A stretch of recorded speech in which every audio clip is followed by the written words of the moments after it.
नमस्ते दोस्तों। तो आज हम बात करेंगे कैंसर के बारे में।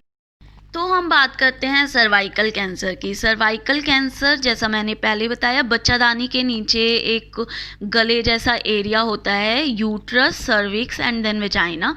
तो जो वो पतला सा गर्दन जैसा एरिया होता है उसको सर्विक्स बोलते हैं। Cervix cancer one of the most common cancer of females होता है और है ना, ये बहुत ज़्यादा जाने लेता है और इससे बचना उतना ही आसान है जितना इससे ज़्यादा इससे होने वाली मौतें हैं। तो इन मौतों को पूरी तरह से रोका जा सकता है और बहुत इजीली रोका जा सकता है। जैसे मैंने इससे बचने के लिए ह्यूमन पैपिलोमा वायरस की वैक्सीन लगवाई थी। औरतों में होने वाले सबसे कॉमन कैंसर में से एक है सर्वाइकल कैंसर, जो कि इंडिया में बहुत सारी जानों को लेता है, पर इससे बचना बहुत ही आसान है अगर आपको सिर्फ ये बातें पता हो। तो पहला है कि इसकी वैक्सीन अवेलेबल है। वैक्सीन बहुत ज़्यादा इफ़ेक्टिव तो नहीं, पर फिर भी 30 to 60% तक ये ज़रूर इफ़ेक्टिव है। तो ये जो कैंसर होता है ये ह्यूमन पैपिलोमा वायरस की वजह से होता है, उसके पर्टिकुलर स्ट्रेन्स होते हैं उनकी वजह से होता है। तो इन दो वैक्सीन होती है, गार्डेसिल एंड सर्वारिक्स। तो ये वैक्सीन हम लगवा सकते हैं जिसमें various strains of human papilloma virus होती है।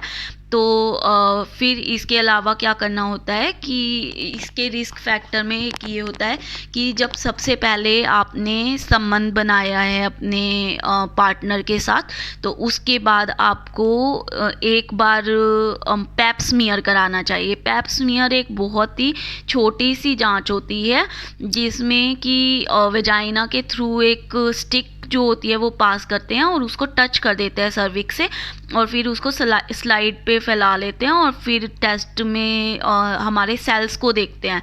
तो कोई बायोप्सी नहीं की जाती है, सिर्फ टच किया जाता है और फिर उससे सेल्स को देख लिया जाता है और उस सेल्स में देखा जाता है कि सिर्फ इन्फ्लेमेटरी सेल्स हैं या फिर कोई मैलिग्नेंट सेल्स भी आने लगे हैं। तो मैलिग्नेंट सेल्स अगर आ रहे होते हैं तो हम छोटा सा प्रोसीजर होता है, लीप या लेड्स, उनको करके आपको कैंसर की बिल्कुल अर्ली स्टेजेस से बचा सकते हैं और फिर कैंसर पूरी तरह से ख़त्म हो जाता है, इवन जब वो इतना ज़्यादा फैला भी नहीं है।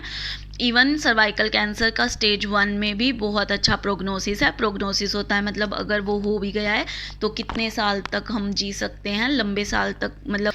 तो ये जब भी मैं अपने पीएसी में बैठी होती हूँ तो मैं साथ में फीमेल्स को एक बार अलर्ट करने की कोशिश करती हूँ कि पैप स्मीयर वो करा ले, पर उनको एक एक को करने से बेटर है मैं अपनी वीडियो के थ्रू ये बताना चाहूँगी कि जब आपने संबंध बनाया है उसके बाद आपको पैप स्मीयर कराना है और हर 3 साल बाद पैप स्मीयर कराना है। अगर तो आप पैप स्मीयर प्लीज़ कराएं। पैप स्मीयर एक फ्री में जांच होती है हमारे गवर्नमेंट हॉस्पिटल्स में। आपको लेडीज़ डॉक्टर के पास जाना है, औरतों वाली डॉक्टर के पास जाना है और उन्हें दिखाना है। हर 3 साल में पैप स्मीयर कराएं और अपने आपको और अपनी बच्चियों को प्लीज़ इस बीमारी से बचाइए।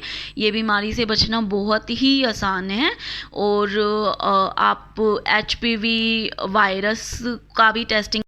अगली वीडियो में हम बात करेंगे ब्रेस्ट कैंसर के बारे में।